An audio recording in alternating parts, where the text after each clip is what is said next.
Good. Let us continue. So, before the break, we talked about these process elements, and we said we have now, well, we interpret effectively such a C as kind of a second G value, huh? And we have now a circuit that on the left realizes the carry logic that we already know from the Reupload carry adder, and on the right an AND gate that was somehow used in the carry look ahead adder, and then we use this here as basic building blocks for future adders. So just to show you how this would look like, I first go to that slide, then I go one back. How this would look like if we go for the Reupload carry adder. We have now these processing nodes.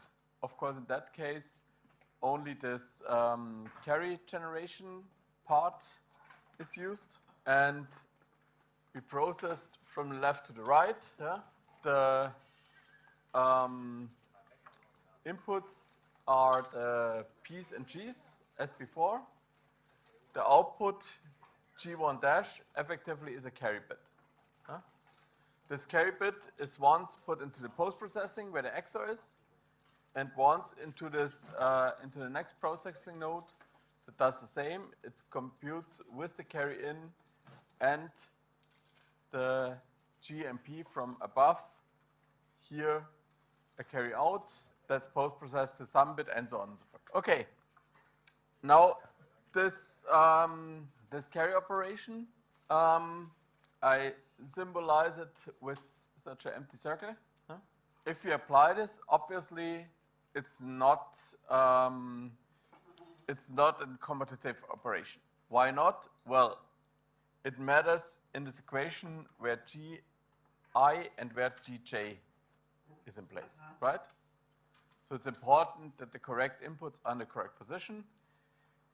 In a mathematical sense, that's there's no commutativity. We cannot just exchange the two. But we can apply some other operations. Just skip this here for a moment. Yeah? Or probably we do this once. It's effectively on the graph, and then we can do the operation on that. So we have the maximum fan in of 2. We have a fan out that is here, only 2. We have relatively few wires and so on. And logic depth is now, we have 1, 2, 3 is the longest path. Now, the computation here is this recombination, this processing element applied to G1, P1 with G0, P0. Yeah? And, well, on the left side in the tuple, so the output, you have this classical carry-out equation, yeah? Just now in G and P. And on the right side, you have just the AND. If we go to the next, so we apply to this G1 dash P1 dash here, that comes from right. We apply, we combine this with the G2 P2, and the output, that's just the formula from above, and we can plug in the G1 dash the equation from here, and well, then what comes out is G2 or P2 and so on. Yeah? Just straightforward. And at the end, for the third bit, fourth bit, we have G dash, G2 dash, P2 dash as input, and put this in that equation, replace the G2 dash, P2 dash with whatever we had here, and come up with that equation. This is effectively the carry which is generated. What tells us that this is a correct adder? So how could we verify this? So we already know it's a Reupload carry adder. Yeah? And we have drawn the graph for this. But now I give you the graph and say, is this a valid adder? Could you decide this from something? Yes, so the equation should be correct. And you can effectively compare these equations with them of the carry look ahead adder because for the carry look ahead adder, we have computed always the carries, right? So a few slides before, you see from the carry look ahead adder the equations, and that are exactly this. I come back to this point a little bit later once again. Good. Now we said this is not commutative. Still, we should be able to apply some mathematical operations in order to be able to have different structures. Huh? So what is it? It is, on the first place, it's associative. So meaning, if we have a recombination of 4 terms, it doesn't matter which terms we optimize first, we combine first. Huh? To show this, I did some computation. I start here from the front, and then I start from the back, and then we will meet here in the middle. So we start with G2 and P2 combined with G1, P1. Huh? Then G2, P2, that goes here into this equation. Yeah? This G is here, this P is here, this G is here, this P is only here, right? This is just this equation here applied to the combination G2P2 with G1P1. So in next step, I decided to combine this with the right-hand side. So we combine this here with that. So the first term, this one here, becomes the G in our equation, the GI. So that's this one here. Then we have an OR, GJ. GJ is just G0. PI comes from here, that's this end. And then the end here is trivial, it's just P1, P2, P2, P1, P0. Okay, and then we have one more step to go, which is combining G3, P3 with all of that term. So this is now our GI, PI. This term here is the GJ, this is the PJ. Yeah. So we have G3, or, and then I just put the P3 to the left, or P3 and then all of this here comes. Huh? And then we have P2, P1, P0 is this one. Huh? Good. Now let's go from the bottom to the top. I have the same equation, but I compute it in a different way. Huh? We have the left-hand side, we have the right-hand side. We first combined in parallel G3, P3, G2, P2, and G1, P1, G0, P0. We do this just in parallel.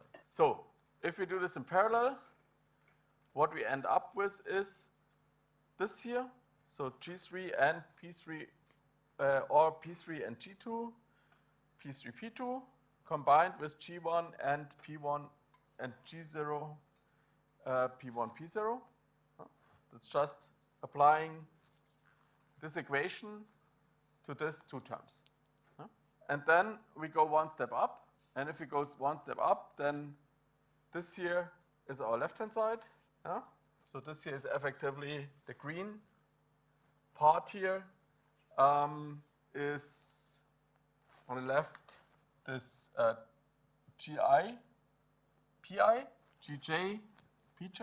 So if we compute one step back, we have G3 or P3, G2, that's just the GI, or then we have the PI and the GJ. It's just applying again and again, always the same formula. Now if we compare this one here and that one here, then, well, the P obviously is the same, right? This one here, well, we can put out from, I need to sort myself. So we add the P3 into here.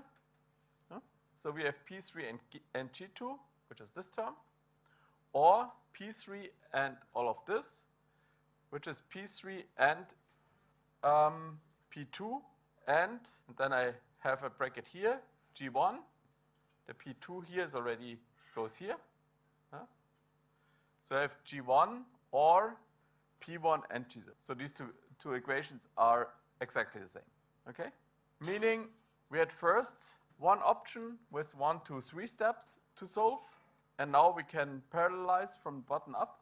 We parallelize the steps. We compute these 2 in parallel, have that one here, and come to the same result. So the thing is associative, and that already helps us because we can compute in a different order. So we can parallelize for hardware. So associativity is something we can have. And there's one other thing, which is it's idempotent. Idempotent is you can have the same term multiple times, one after the other, without having any impact on the result. I start with the lower one, because that's, I think, more intuitive. So we start with this one here. I combine GI-PI with GI-PI. Huh? What comes out is GI and PI and GI, and on the right side, PI and GI and PI. Huh? That's just applying this equation here to this combination. Huh? So GI and or GI and PI in the first term, and PI for the second. No? Good. That PI and PI is the same as PI is trivial, right? For the left side, we need to think a little bit more. Namely, I claim PI and GI is 0. Why is this? So we can easiest get this if we look back what actual PI and GI is. So PI, we have AI XOR BI, right? That was our definition, it's a propagate. GI, the generate, is AI and BI. Huh?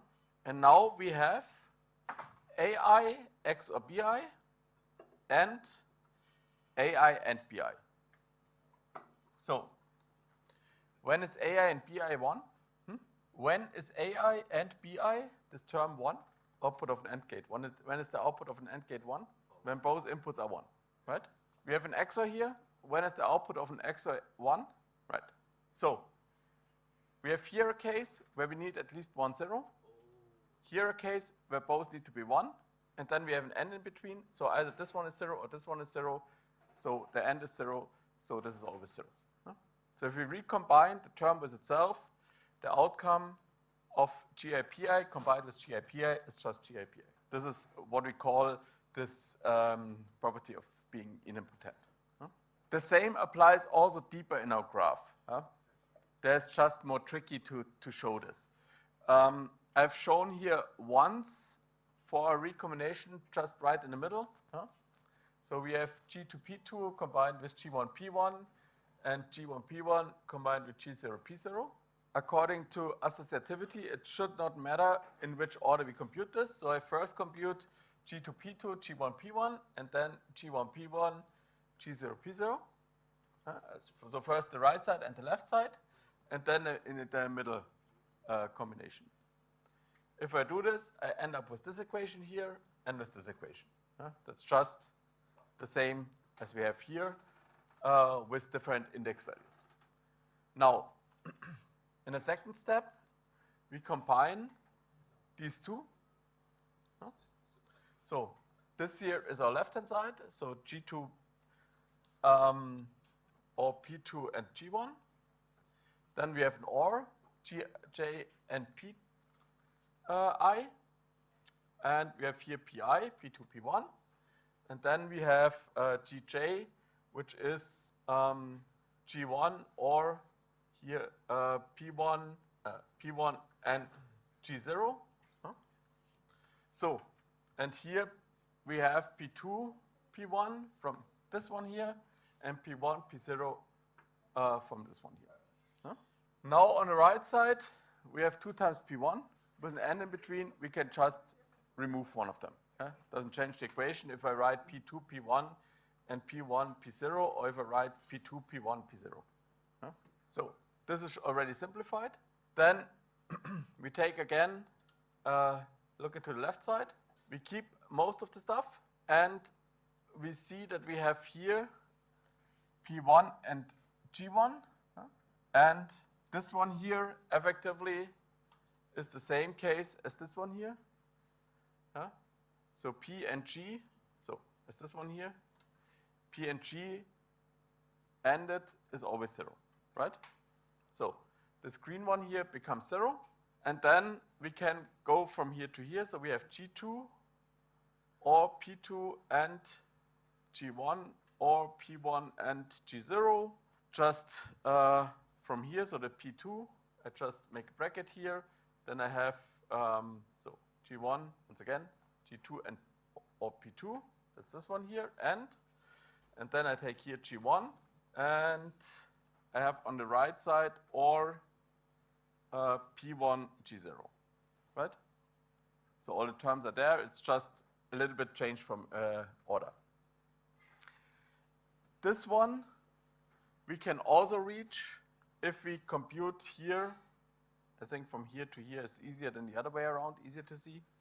If we compute G0, P0, combine G1, P1, combine G2, P2 from left to right, gives G2, P2 combined with this equation here applied, and P1 and P0.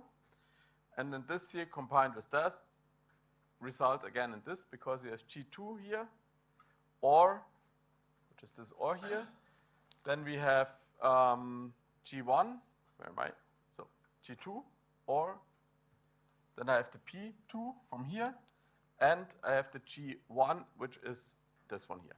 So from bottom, from here to here, I can also compute. In other words, if I put this somewhere in the middle, I double up a specific term, it doesn't hurt. I only need to ensure that the order between the terms remains correct, because it's not commutative. But it's associative, and I can do the same computation multiple times if it helps me. Okay? Questions to that? That's a bit mathematical motivation why we can do things later. So we can write our K-lookup adder in this way. If we compare with above, that should be exactly, or will end up exactly with the equations we derived for the different carries. We can write this just as a recombination, and that's actually also how we derived our K-lookup adder. Okay. So now if we want to ensure that we have a valid adder, then formulating these equations and looking if we can formulate this effectively as the same recombination from the highest index term to the zero index term as for K-lookup adder is sufficient to show that whatever we have built has the correct carry chain of an adder. Okay. Now, why is this useful? Because we can construct something called parallel prefix adders. And here for the lecture, I have only 2 examples, because I think that's sufficient to show the concept, and there are many more, but I think the ones which I selected are also among the most important ones. So the first one is a Cogestone adder, and what we need for the carry computation are the GP terms. So we know we put some half adders, and then we have them. And then there is a specific algorithm defined which says how to recombine the inputs. And there's a first layer. For the first layer, the definition is GIPI combined with GI minus 1, PI minus 1. So it goes through my inputs of my graph. So this is to link it with the later slides. So on the later slides you have this actually, but nevertheless I draw it here for a simpler link. So we have our input layer where we have the half adders inside. This outputs G0, P0, G1, P1, P2, P2, G3, P3. And if I go further, I would have another few, right? Now, to construct the adder, what it says, for all the indexes 1 to 3 and so on, I need to combine with one lower index. So I need to go here and here and here and take the input from the left and from the right. Okay? That's the instruction we have here. Make sense? Then for all further layers, I take now the index of 2 to the power of k to the right, and I combine it with the current position, and the k starts at 2 power of k. So this here was level 0. So we have level 1. 2 power of 1 is 2. So we have this here. Then we should have 2 power of 1 and 2 power of 2, 2 power of 1 plus 1. So we also have one node here. And what do we recombine? We recombine this corresponding thing with the index, what do we say? 2 to power k to the right. So here 2 to the right comes effectively, from here. There's one missing, by the way. 2 to the right from here comes effectively from here, right? Select this to show this is not connected. This here is connected, this is connected. Okay. Good. If I would go one further, I would be at 4, so this is already out of my adder. So that's already not in this range. Now, if we now have here post-processing, the claim is that this is a correct adder structure. Can we see this? Well, here we put the output to the input to the output. And we know G0 effectively is our carry bit, right? That's a half adder. So this here is G0 P0. That is correct, right? This one here, it's G1 P1 combined with G0 P0. This one here is, we start with this node here, which is G2 P2 combined with G1 P1, which is this one here. And the whole thing is combined here with G0 P0.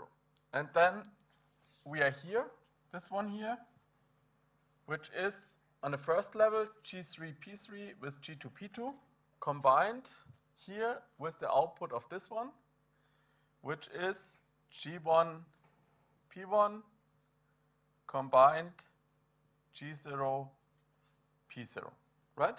Just drawn what in the graph is. And now, well, we know all this stuff is associative, so the order doesn't matter. So we can effectively remove this bracket, so.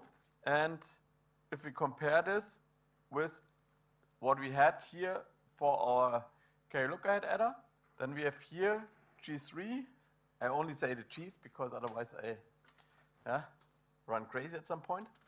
G3 combined G2 combined G1 combined G0 for the output 3.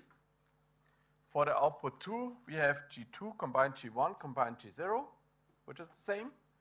For the next, we have G1 combined G0, which is the same. And for the 0, we have G0 P0. So it's exactly the same what we had there. Only difference, we changed a little bit the order of computation. So we parallel stuff, okay? That's effectively what you see here on the slides, yeah? So we have here effectively these computations is the outcome of the nodes here. Then for the next, we have the outcome of the nodes here, which is after the second node, it's G of the first node, G after the first node, G after the first node, and G0 because this here is 2. There's no node in between. So, good. This is the same as the thing, and that's it mostly. So, now for this case, of course, this is a very small adder, yeah. So no one will build a 4-bit adder, but otherwise the slides become super crowded. For this case, we can of course put our basic modules, yeah. Each of them, you remember, OR gate, AND gate, and another AND gate. Yeah? Same here, same here, same here, same here. Yeah? That just corresponds to the nodes we have here in the graph, and on the other side to the logic we define for them.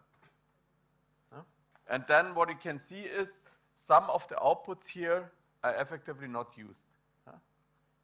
that gives now room for further optimization, because if you now see P2, for instance, is defined by an AND gate, and you do not need this AND gate, then you can just drop it. Yeah? So this is more like an, let's say, upper bound of what we need. Huh? Yes, exactly. Yes.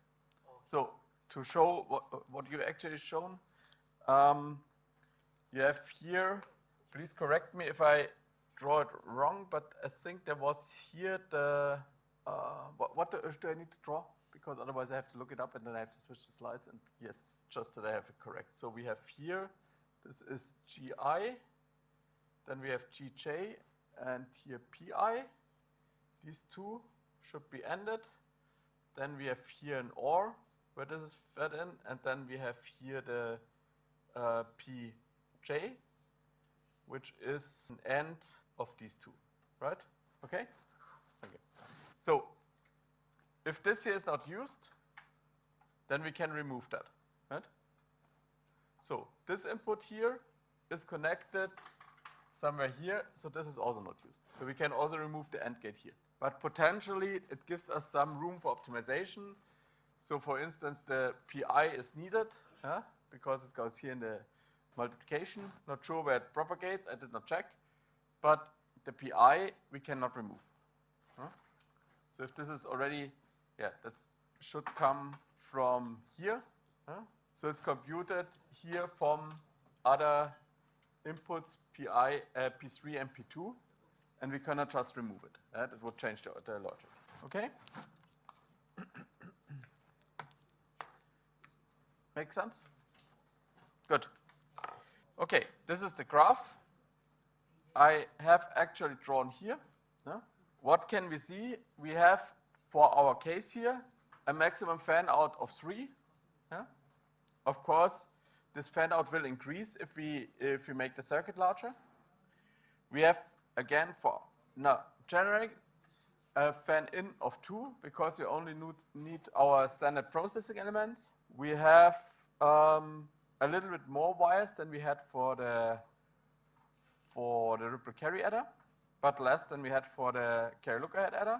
And we have overall a logic depth of 2. Now, the question is, what is if we increase this arbitrarily large? So, from a claim, and I will explain on the next slide, we have a logic depth of log 2 of n. The sale is there in case you have no power of 2. For simplicity, I only consider powers of 2, because no one will implement something else. And on the other side, we have the number of processing elements, which is for n columns. For the first one, we need nothing for the 0. So we have n minus 1. For the next one, we have nothing for the 0 and for the 1, because we go 2 to the power 0 to the right. So we have n minus 2. For the next one, we have n minus 2 to the power of 2. Then we would have n to the power of 2 of 3, 2 to the power of 3. Then we have n power of 2 of something, and so on, until we reach, for a power of 2n, so for 8, 16, 32, whatsoever, reach the middle of the adder. Then we are done, because we have concatenate effectively every input to the output, and we can stop the algorithm. So, why is the logic depth log n? Well, I start with what do I combine on the lowest level, which passes do I combine, according to the equations above. And the rule is I go n half to the right, meaning n minus 1 is connected to n half minus 1 in the lowest level. So 3, 4 minus 1 is connected to 1, 2 minus 1. Then I go one level up, and one level up means I now have connected n minus 1 with 3/4 n minus 1. So I take effectively here, if I go one level up, I take the intermediate point between these two and they recombine. Yeah? So that's for the left side, that's for this one, and the same for the right side, that's for this one, where it's n½ combined with n². Yeah? So from bottom to up, if you have many wires, let's take 8 for the moment, yeah? Then if we only consider this one here, by the algorithm defined above, we combine this with this point, right? One level up, by this algorithm, we combine, so there's something in between maybe, yeah? We combine these two, here we combine these two. Yeah? That is this quarter. If I go one level up, I again take the intermediate point. Yeah? And I repeat this until I'm at the very top. Yeah? So at the very top, we have effectively this one here is combined with that. This one here is combined with that. This one here is combined with that. This one here is combined with that. Right? So just looking from bottom to the top, we have these branches here. Huh? And it looks like a tree. And at the end, looking from the top left button up, we should have reached, if we collect all the different branches from left to right. So we go here as deep as we can. Then we have 1. So n minus 1, n minus 2. Then we have here n minus 3, n minus 4, n minus 5, n minus 6, n minus 7, and n minus 8. Then we have collected everything and we are done. So this is what is.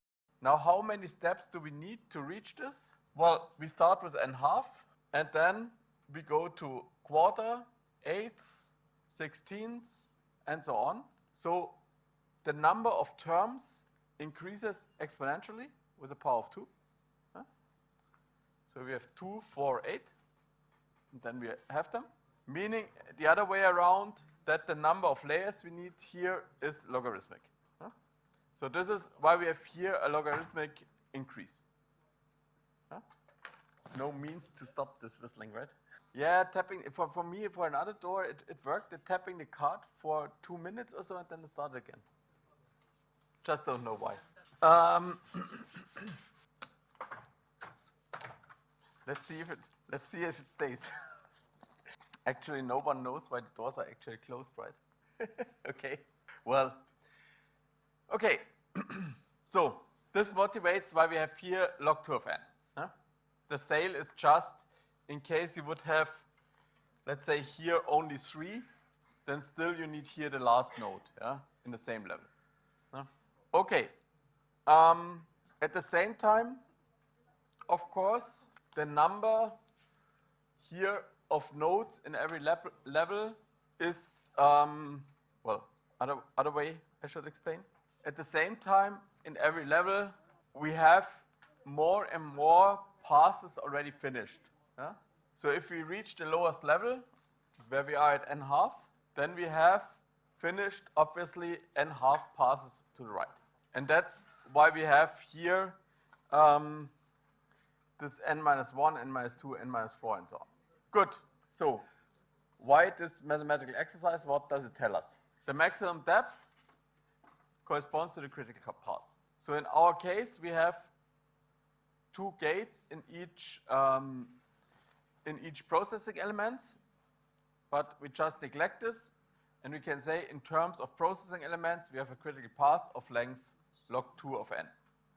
That's pretty nice because it means if you go from 32-bit adder to a 64-bit adder, you need only 2 additional gates in the depth, which is not so much. For a carry, ripple carry adder, if you go from 32 to 64, how much would you have to add? How many logic stages? So ripple carry, and we want to go from 32 to 64.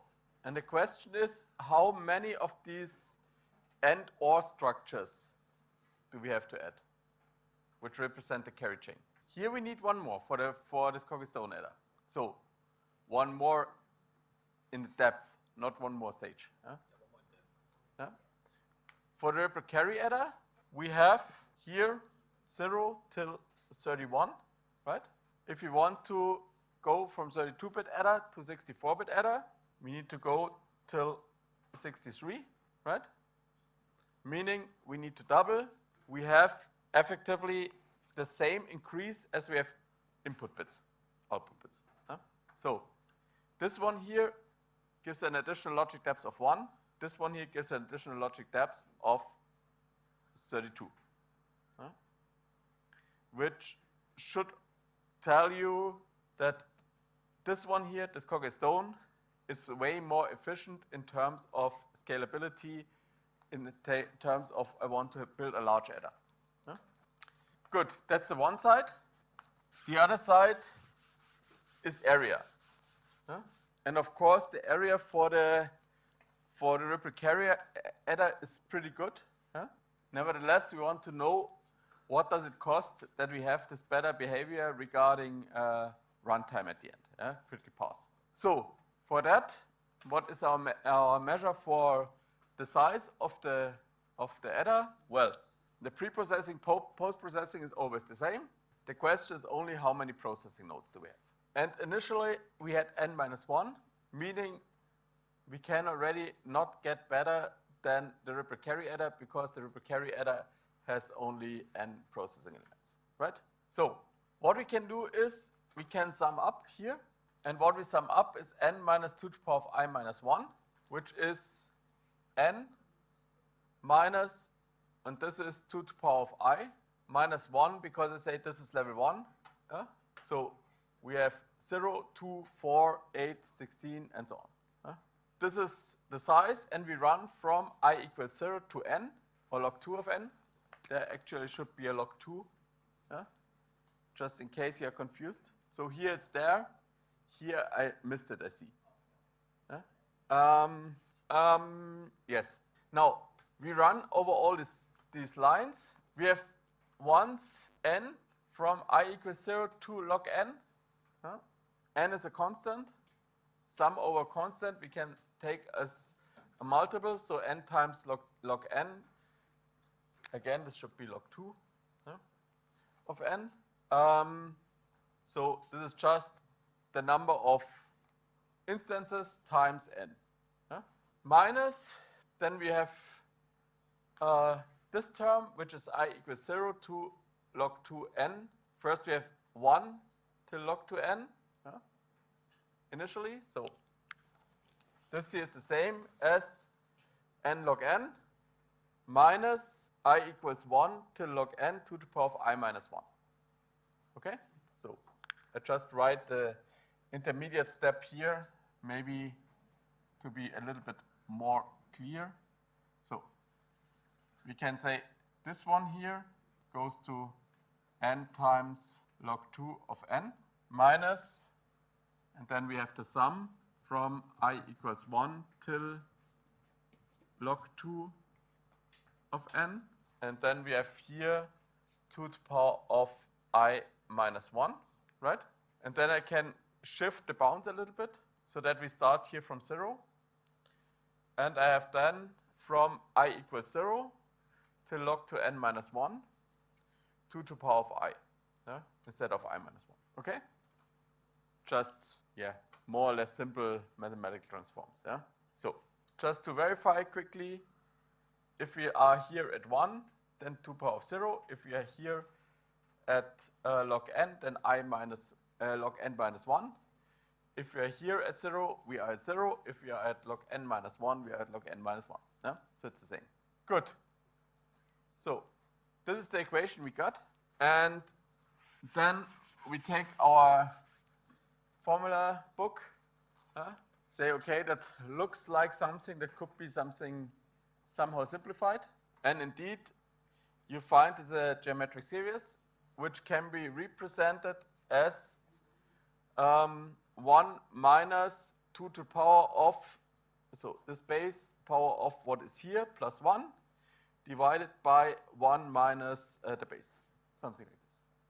So we end up with, we have this here, n log n, which goes here, and we have minus, and instead of the sum, we can write 1 minus 2 to the power of log 2n minus 1, that's this one here, plus 1, because our textbook tells us, so our geometric series formula says this, and divided by 1 minus 2, this also comes from the formula book. Huh? Now, minus 1 plus 1 just cancels out. We have 1 minus 2 to the power of log 2n. 2 power of log 2 of n is n, right? So we have 1 minus n. Then we have 1 minus 2 is minus 1. We have minus 1 divided by minus 1 is plus 1. So we have n log 2 n plus, and then we have 1 minus n. So minus n plus 1, okay? So it's just more or less straightforward computation. So what does it tell us? Well, if we increase the size of our adder, it goes with n log n, minus a bit, okay? So that's this, what we can say area-wise about this adder. Now you may say, okay, n log n might not be super small. Can we do better? And indeed we can, and that is where the second adder comes into place, the Hahn-Carlson adder. And for this, we look into our equations and ask the question, do we need to process everything? So these are just for 8-bit adder, the equations that are used, that are computed at the end. So the 7th bit at the end is a combination from 2 from the second level, from 7 and 3, and 7 and 3 is itself a combination of 7 and 5, of 3 and 1 from the first level. Just talking about the first level. So after the first computation. If I take the second one, the number 6, then 6 is a combination of 6 and 2. 6 and 2 is a combination of 6 and 4, and 2 and 0. If I go for 5, it's a combination of 5 and 1. This is a combination of 5 and 3 and 1. If I go for 4, we have 4 and 2 and 0. So obviously, in this line, no odd indexes show up. Here, no even indexes show up. Here, no even indexes show up. Here, no odd indexes show up. They do not overlap. They're completely split into 2 different subtrees. Okay? Now, how does this help us? Well, what we know, I go for an even one, I think. Take, for instance, this one here. What we know is that this here must be the same as input G6, P6 combined with this one here. So G5, E5, both in step 3, not B. Why is this? If this is correct, and this because we proved for the Cornerstone adder, it is 5, 4, 3, 2, 1, 0, all terms combined. And if we combine from the left with the initial G6, P6, we should be fine. Correct? Can you repeat? So from here to here, I only need to combine from the left with G6, P6 from the very top, right? Makes sense? Because this here is only speaking about the indexes from the very top. This one is 5, 4, 3, 2, 1, 0. Right? This here is 6, 5, 4, 3, 2, 1, 0 from the very top. Right? So maybe I write it a little bit longer down here then. So this equation here is G61, P61 is G6. I only write the G's, yeah? So G6 combined G5, that's this one here, combined, then from this one here, G4 combined G3, that's this one here, combined G2, combined G1, this one here, combined G0, which is just that. Okay? So this here is star. 2 star, 5, 4, from here, 3, 2, from here, 1, 0, from here. Okay? So if I have computed this here already, yeah? So if I have computed this line, and based on this, I want to compute that one here, what do I need to do? Adding G6 from the left. That's all. Yeah? That works because, well, that generally works. Now, what we see is that this structure here, if I only compute the odd numbers, yeah, then the even numbers come nearly for free. I have one additional step. Huh? So why computing twice the same stuff? Huh? And this is what this Hahn-Carlson adder that we look into now effectively does. It's again just an algorithm. Yeah? And we compute for all the odd lines, yeah, the odd rows, we compute this recombination at the very first layer. Yeah? The even rows, we do nothing. Yeah? So in our case, we would not do this computation here, and we would not, for here. So we only compute here and here, right? Which is what I've written there. Then we follow effectively the same process as before, yeah? Just that we now only go for the odd lines. Yeah? Correspondingly, we only need to take in only odd lines, yeah? Which makes it a little bit ugly to formulate, but at the end it's the same as before. So we also do not take this one here, yeah? And the rest more or less remains. Yeah? So G3 is a recombination of this one here and this one here, okay? Now we have computed the paths there, and we need one more step because we have no information yet about the even parts. The even rows, columns, sorry. Huh? So we now need to compute for the even columns. I mean, G0, P0 is trivial, because it's just the input. But we need to compute effectively for this one here. We do the computation. And this computation now is done by combining the very first input here with the value from here. Or respectively, if we would have something here, the value from here with the value from there. So we save processing elements, but we have an additional level where we do computation. Yeah? So this just shows that it's still correct. So if you do this combination, I think it should be more or less clear from what we had before. I can again draw a diagram for that. It is not super impressive because our circuit is so small.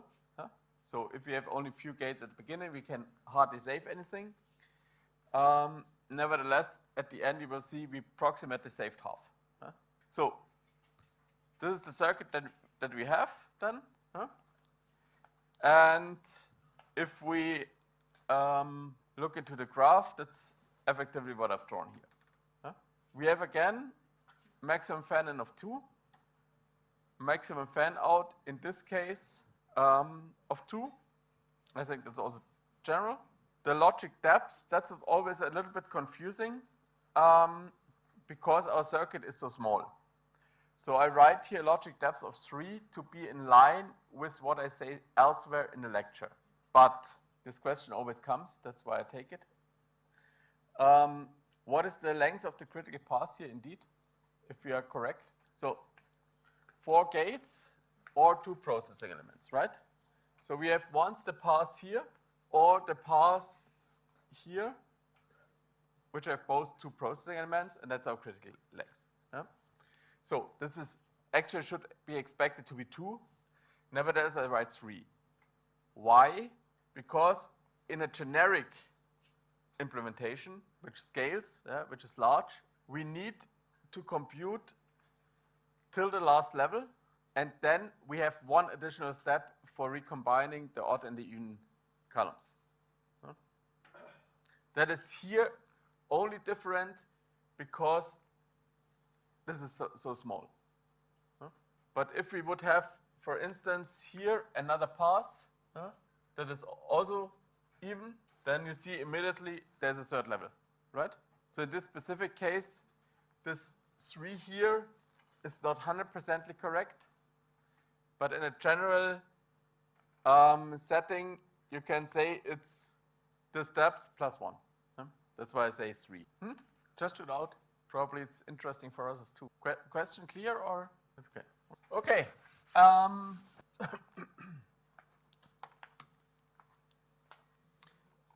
Good. So, how many, what is our logic depth now? Well, the number of layers here is at the first place for the odd columns the same as before. So we have log n. Then comes one additional level for the even. So we have log 2 of n plus 1 is now our new logic depth. How many processing elements we have? Well, we have only the odd passes and skip the even ones. So we start with n half elements at the very top. The next one is n half and we skip 1. The next one is n half and we skip 2. Then we have n half and we skip 4, and so on.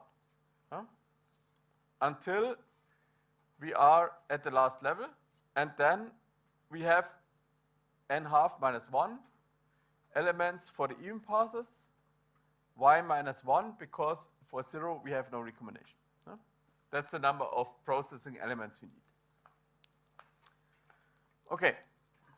Again, we apply the formulas from above. The critical path is one logic level more, or two gates, one processing element more. The number of processing elements, well, we first sum up here over the n half. There are log 2 of n levels, just as before. So we have n half log 2 of n. Then we have another, this blue part, which is 0, 2 to the power of 0, 2 to the power of 1, and so on, which we can write as I equals 0 to log 2 n minus 2. I just need to get rid of the 0. That's why I have only log n minus 2. And I start from 0, minus 2 to the power of I. That are the elements here. And then I have one level with n half minus 1. So we have n half log 2 of n. N half minus 1. This one here becomes, after looking up in the formula book, the geometric series, 1 minus n half. So we compute 1 minus n half plus n half minus 1 is 0, and what remains is n half log 2n. So before, what we had was something like n log n minus something. Now we have n half log n, meaning we have approximately halved the number of processing. Okay? So, and now applying this associativity rule, this idempotency rule, you can have a lot more different structures, but I don't want to go into that. It's pretty useless. Yeah, it's anyhow you will not remember which algorithm I here present. So, but you should have seen them once, what it actually means for practical setting. It means we optimize the number of such processing nodes. We bring down the number of elements, and at the same time try to minimize the critical path. And of course, there are always trade-offs. And the two that we selected are this Cogestone and this Hahn-Carlson, which are already quite good if you compare them with what we have said else. Indeed, the logic depth of this Cogestone is actually better than for most of the others. Some are similar, but nothing is really shorter. The number of processing elements here for this Hahn-Carlson is already quite under the top element. That's all I want to state to that. Good. So, from what we had so far, what would you select if you design a circuit? A clear depends. Huh? It depends on your requirements, it depends on which platform you use, and so on. For an ASIC, most of the time, you have a library where something is already pre-implemented. If you need to implement it on your own, most likely something like Cogestone or Hank Carlson. For an FPGA, there are pre-implemented carry chains which are based on a multiplexer, but concept-wise are pretty much like a ripple carry adder. So would most likely implement a ripple carry adder.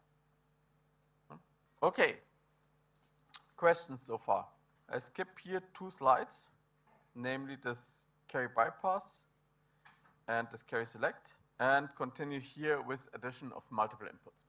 So, or are there any questions before I continue? Good.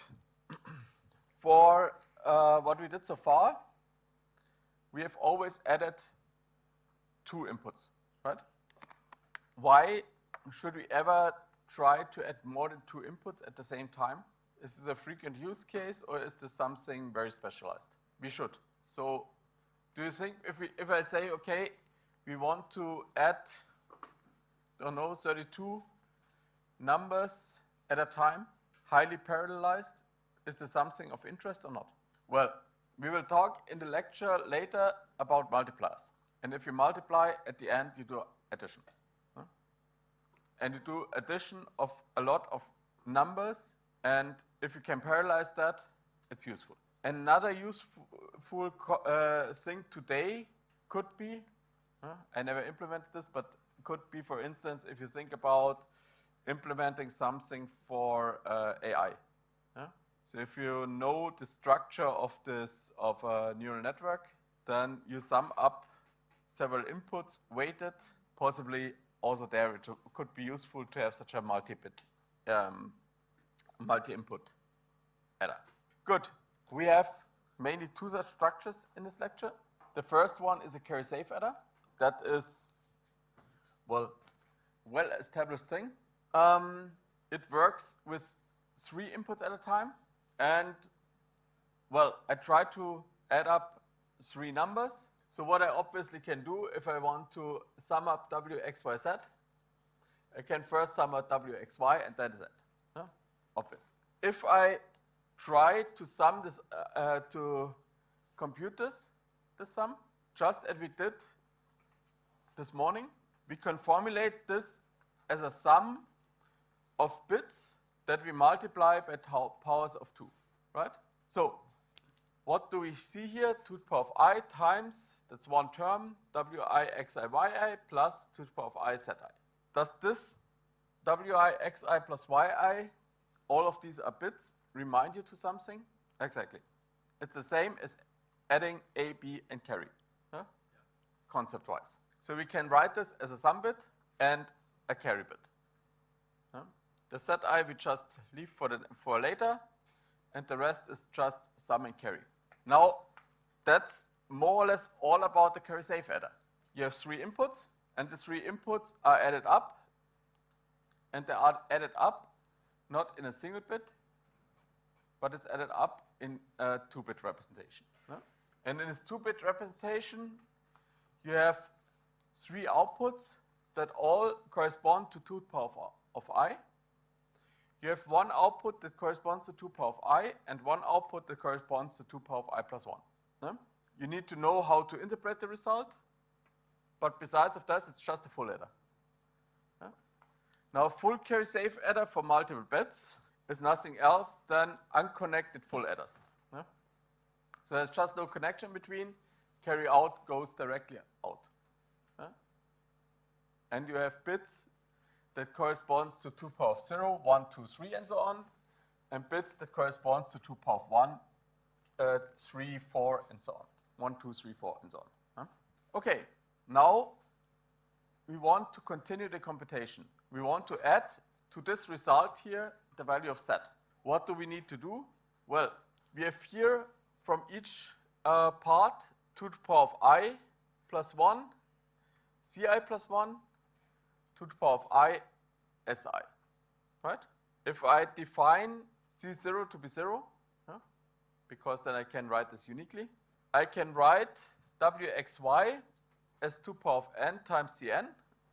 That's just the carry out of the very left, plus I equals 0 to n minus 1 to the power of I ci plus si. Now if I combine this knowledge with, I now want to add z, I can write this as 2 to the power of n times cn, that comes from here, plus the sum here, 2 to the power of I, ci plus si plus zi, from z. And again, I have 3 inputs, and I can compress this into 2 outputs, okay? Good. So, if I want to build something more complex, multi-bits, I have a sequence of carry safe adders. Each of them compresses effectively with 1 processing element depth. So we have always only 1 full adder depth. With this, it compresses from 3 inputs to 2 outputs. Then we take the next number, take the carries and safe, need to connect them to the next step. Connect them with some additional bit input, next step. At some point we are done, and we need to convert this 2-bit representation back into a classical binary representation. Because what we effectively did is that we computed here in a different representation. We computed in a representation where the output is always 2-bit. And now we want to be in a representation again where we have only 1 bit per power of 2. That's the ultimate goal if we do some addition. So what can we do? Well, we put just a regular adder for 2 inputs at the end. Here, in that case, it's a ripple carry adder. Good. So it converts effectively these 2 into 1 bit. So what you can see is here in the carry safe adder, the different full adders are just unconnected between inside the row, but from one column to the next one. Here, for the ripple carry adder, the only difference is that we now put in the carry into the next input. Good. Do we gain something here compared to, we have 1 ripple carry adder, another ripple carry adder, another ripple carry adder, another ripple carry adder? So are we smaller, faster, better in any sense? Or it's just nice to have? Not sure if I understood what you do with, what you mean with stacking. So it goes, I think, in the right direction, what you can do. So there are different things that you can do. At that point, we do not win anything. Why? Well, to be honest, we win 1 full adder in this overall matrix as is our gain. Why? Because it doesn't matter if the carry bit has to propagate here or here or here. The critical path is from the upper LSB all the way down and then through the ripple carry adder to the very left. So that's our critical path. And if you would have a ripple carry adder right in the top, then, well, you cannot add W here. So we would add W here, set here, V here. So you do not win from the number of levels. And you would, at that point, have a critical path that goes either through the first and then down, or through the second and then down, or. But at the end, the count of full adders we have to run through is the same. So in the worst case, the critical path remains the same, approximately. There's 1 full adder we save, or half adder. Okay, nevertheless, this is still beneficial because the first thing we can do is we can do some high-speed computations for the first rounds and then a slow computation for the last round. That means we can here run with the frequency that is supported by the carry safe adder, which is only 1 full adder depth, so only 2, 3 gates critical path. That we do until we have added up till the last thing. We have all our carries, our sum bits computed from the last carry safe adder round. And then we need some duty cycles to do the slow computation, slow conversion from this 2-bit to a 1-bit representation. So that would already, is already, yeah, a little bit of a benefit. Another thing, but I do not go in depth here because we will discuss this in depth with the multipliers, is you can, instead of arranging the carry-safe adders in the way we did this, so as a matrix multiplier it's called, so what we had before, you can arrange them as a so-called Wallace tree. So it's a tree structure where some of them come in parallel, and then your critical path becomes shorter. So it's, well, in that case it's only 4 because it's only a 8 input addition. Usually if you do a multiplier, you rather talk about 32-bit. So the depth is more significant.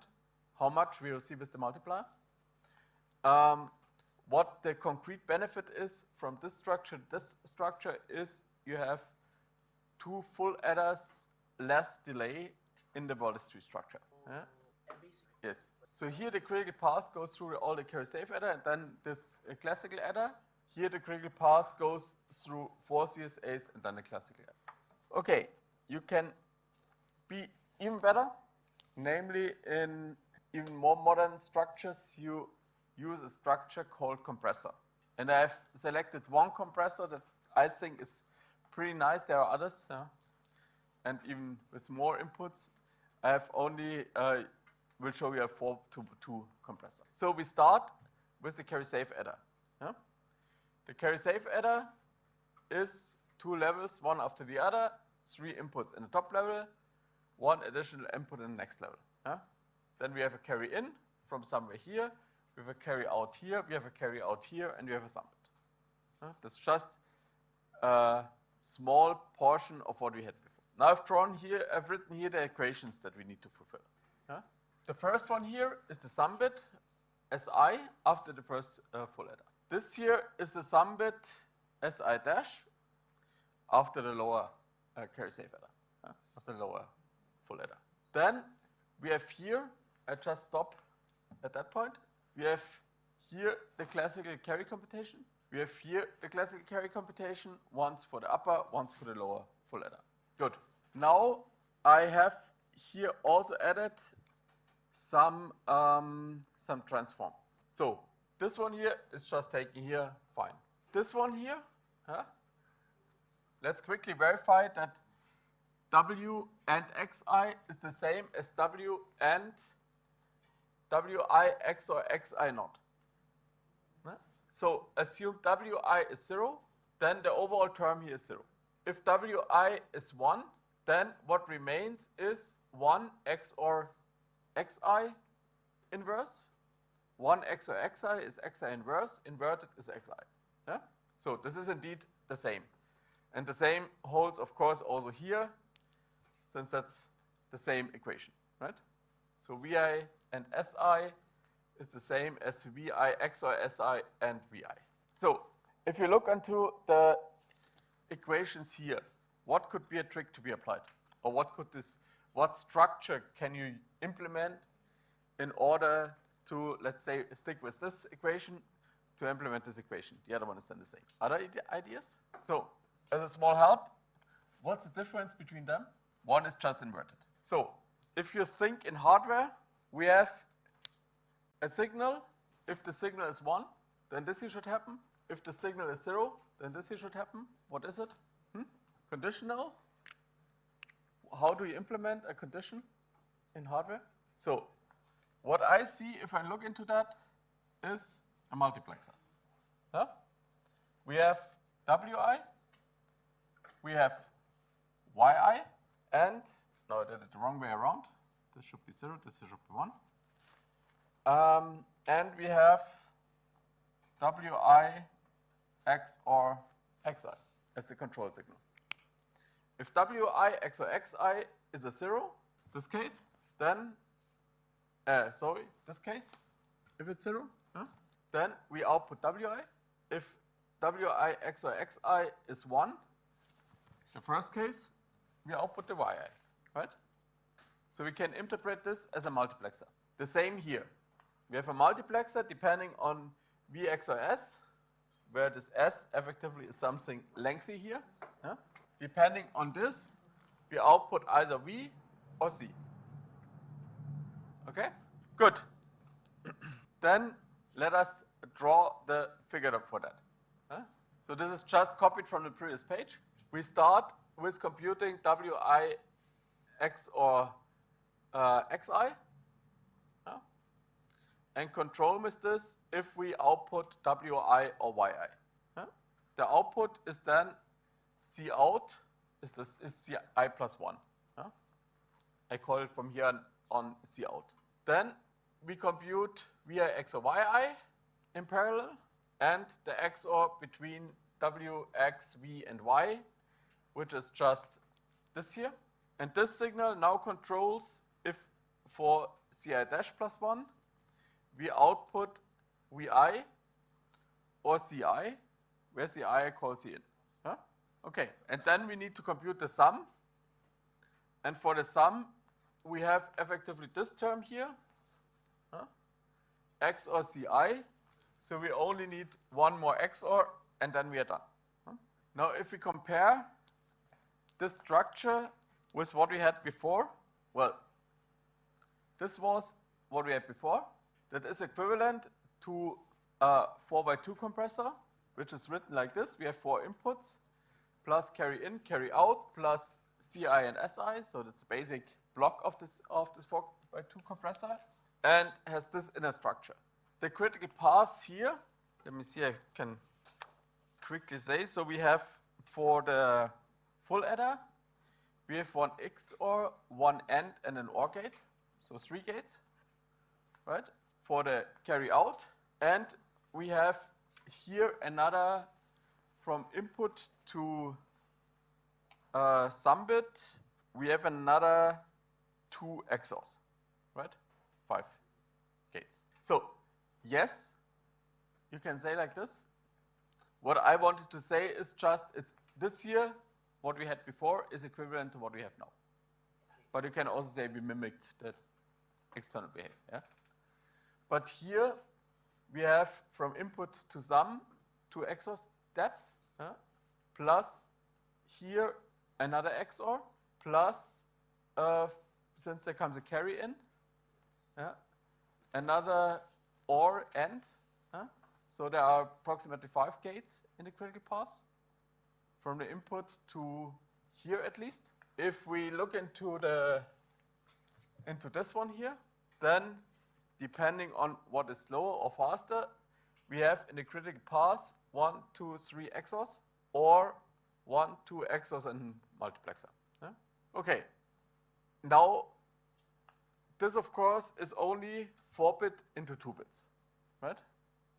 And 4 bits to 2 bits is a little bit, not enough. So we may want to connect this. And how to connect now 2 of these structures, so to a full-blown 4-to-2 compressor. So on a block level, it looks like that. The internal structure looks like that. We have here our circuitry from before. We have here the next level.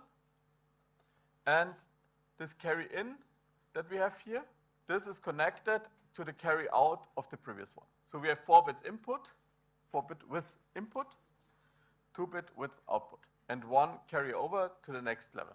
Does this change our critical path? No. So we still have, depending on how you count, 1 XOR, multiplexer, another XOR, 1 XOR, 2 multiplexers, or 3 XORs. So the complete structure has a logic depth of 3 XORs. This is most likely maybe the slower structure.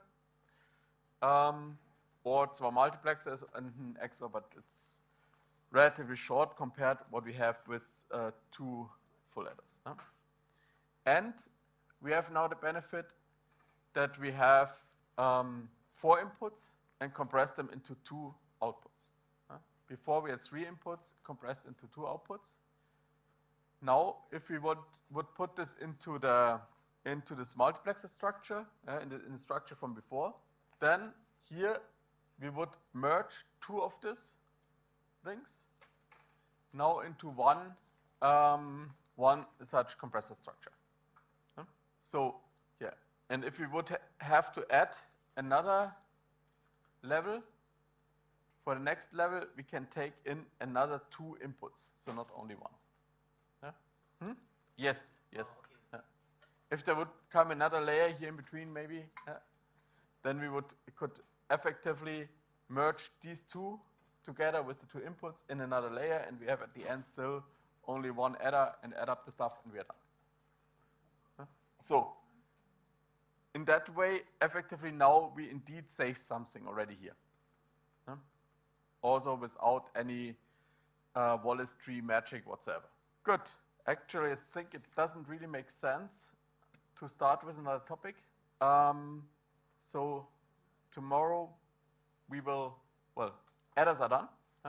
That's all I wanted to tell for adders. So we have a precary adder, we have carry-looker adder, we have PPA, we have this CSA, and we have the compressors.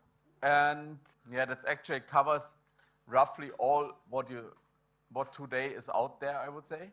Tomorrow I want to take first maybe half an hour to an hour to talk a little bit about counters as a specialized circuit. Yeah? And then we will dive a little bit into multipliers. Yeah? Then I hope that we have time on Wednesday, Thursday to complete multipliers and to talk about